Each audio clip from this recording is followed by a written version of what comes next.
Hi, welcome back or welcome to my channel. If you're new, my name is Laura. Hi, hello, welcome.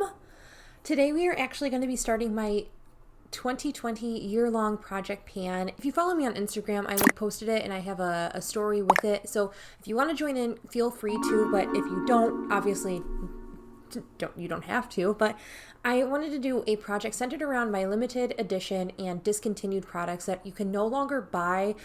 So they're just kind of sitting collecting dust because you're too afraid to use them. I know that that's the case with me. I tend to hold on to things that I can't purchase anymore because I have a fear of running out and not being able to get it anymore. And that is really the sole focus on this project, is to get the use out of these products that they deserve to have. So I don't want them to just rot in my collection and go expired without actually enjoying and using them. So this is my Ditch the Discontinued project pan, and I'm really excited to do this project. I have a lot of really great products in front of me, and some of them are fantasy self products, and some of them are products I truly love and want to just get the use out of them and finish them up before they just expire in my collection. You can pick any number between 5 and 10 products. I'm doing 10 products because I have a few items, and I still have a few items that I want to roll into this once I start finishing products up. It is a rolling style project pan if you want it to be. If you don't have enough products to make it a rolling style, that's fine. Really, this is a project that is designed to fit your collection and your makeup consumption. So for me, I have a few items that I can feasibly finish, and then I kept in mind some of the items in projects that are wrapping up this month that I want to focus on those rather than bringing similar products into this project for the time being. So I'm hoping I can use some of these products up or hit my goals in some of these products and maybe switch things in and out as I seem fit. So I'm going to start down with how most people apply makeup on their face, which is foundation, face products, and then move to eye products. So the first item I want to roll in, you would have seen me talk about it in my products I want to pan in 2021. A lot of these products actually you would have seen in that video. So I have my CoverGirl Vitalist Healthy Elixir Foundation. I have mine in the shade Buff Beige. As you can see, well, maybe not because I just rubbed off the line. We are down to there. I will mark this properly with I usually mark it with nail polish. We have some wear in the product. I've used this probably 15 times total. So I have a good grasp on this. I really do enjoy this foundation. It's expired. It was expired in 2019. I bought it at the end of 2019. It doesn't smell off. It doesn't break me out. So I want to just use this up before it does turn and before it does start to break me out. So that is the first item, is this Vitalist Healthy Elixir. I will have weights of the products over here as well, but the goal is to finish all of these. Moving down, I have another face complexion product, and that is this guy here. This is the Makeup Revolution Champagne Highlight Drops. These are extremely similar to the Cover FX Custom Enhancer Drops. Actually, I think that this color is spot on to the Moonlight drops that I'm working on right now. The product smells a little paint thinnery. I feel like some of these inexpensive products don't have the most desirable scent. But the product is absolutely beautiful. I'm just going to give you a nice little swatch of that guy. It's so gorgeous, and I'm going to really enjoy mixing this in with my foundations, primers, and then using it as a standalone liquid highlight on my cheeks. I still absolutely love this product, but I've used it once and then I swatched it. But I have used one of these products up before, so I know it's doable and I know I can do it. So we're starting from essentially brand new with this one. Also, it was so luxe. It had glass packaging. Why did Makeup Revolution discontinue these? This was an amazing product, Then I have a couple other cheek products. The first one here is Bare Radiance by Bare Minerals. We're starting at about halfway on this guy. I'm going to mark it again with nail polish because this crayon thing that I used is not the best. So it's this product right here. It's just a really beautiful beautiful like flush of cheek color. I'm really, really excited to use it. It's pretty sheer and buildable, and it is a radiance powder by Bare Minerals. Bare Radiance is technically a radiance powder, so it's a nice like highlighting powder. This one in particular is much too dark for me, so it's gonna act like a really nice blush topper or something to really give my cheeks a nice radiant glow over them. So I'm excited to use this one. And then along the same lines, I have another Bare Minerals product. If you are unfamiliar, I have a lot of Bare Minerals products in my collection because I did work for Bare Minerals for like 6 years. Like that was probably 5 years ago now. But I have another blush. This is in the shade Promise. This is where we are starting. So again, about halfway down in this one. This one's just a nice pink tone.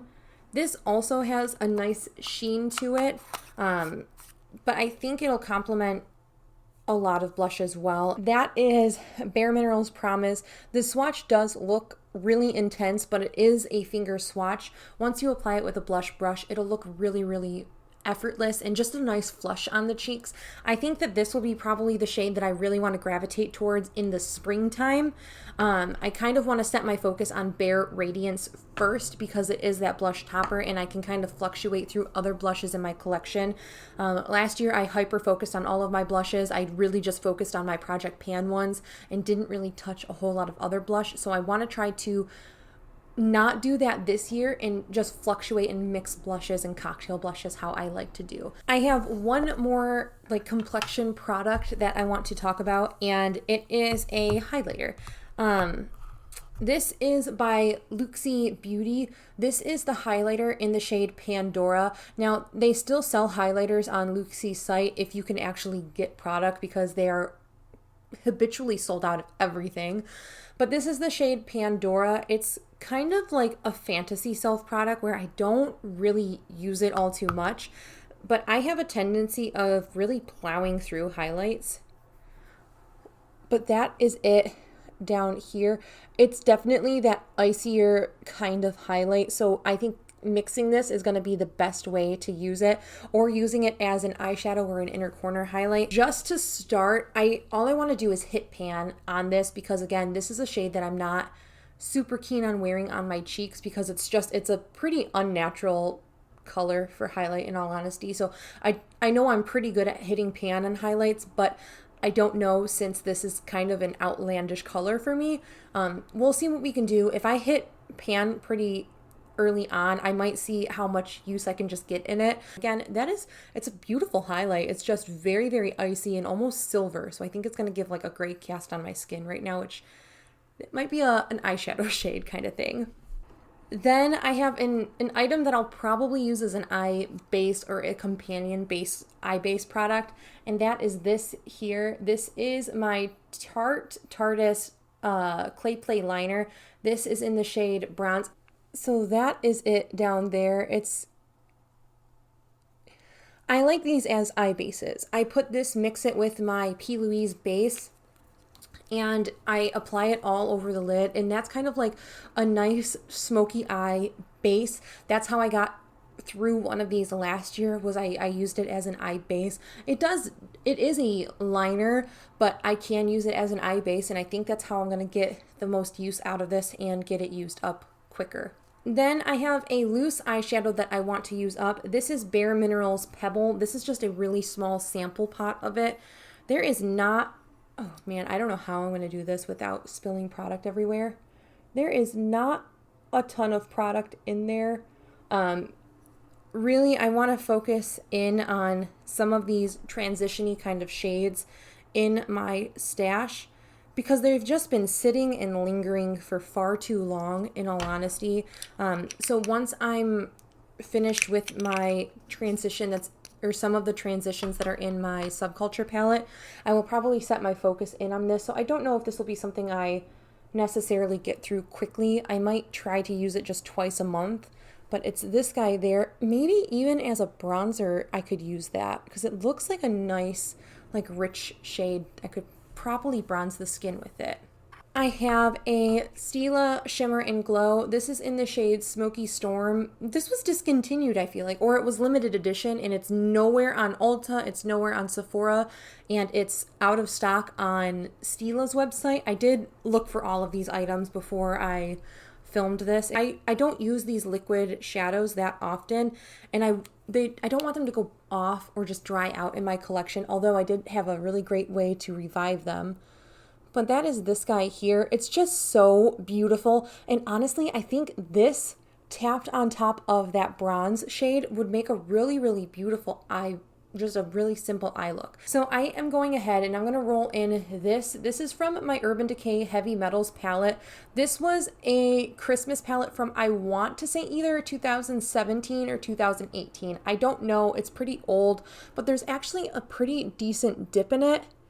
I don't know if you'll be able to see it. There's a pretty decent dip right in this portion of the pan. And I think if I just use this as an inner corner highlight, I can hit pan in it in the month. But I'm not mad because I do, one, want to grow my pan percentage this year because my pan percentage drastically dropped when we made some changes in my collection. I'm going to link my Pan Those eyeshadows in the description and down below. But we definitely had a drastic change in pan percentage, and I'm desperately trying to make it climb back up. I think that I could hit pan in this fairly easy because there is a solid dip, and because these are older shades in my collection, their performance isn't that great, as well as I don't really like the Urban Decay shadow formula, so I never really liked the formula of these. They definitely were better when it was fresh. That is such an awkward place for a swatch. I'm running out of room on my hand though. So that is it. That is everything that's going to be in my Ditch the Discontinued project pan. Please let me know if you want to join in on this project. Again, everything apart from these two items I want to finish. So this Luxie highlight and then this, wow, what am I trying to say? This eyeshadow in Angel Fire by Urban Decay. Those I just want to hit pan for the time being. I might see in the future where I want to finish up Pandora. That is it. That is everything. Thank you so much for watching. I hope you guys are having a wonderful new year. Please let me know what projects you are going to do this year in 2021. I'm really looking forward to more project pans, watching more video, binge watching people that I haven't watched before. So let me know if you are on YouTube and do any projects as well. And until my next video, I hope you guys are staying healthy, sane, and safe and having a wonderful 2021 so far. Bye!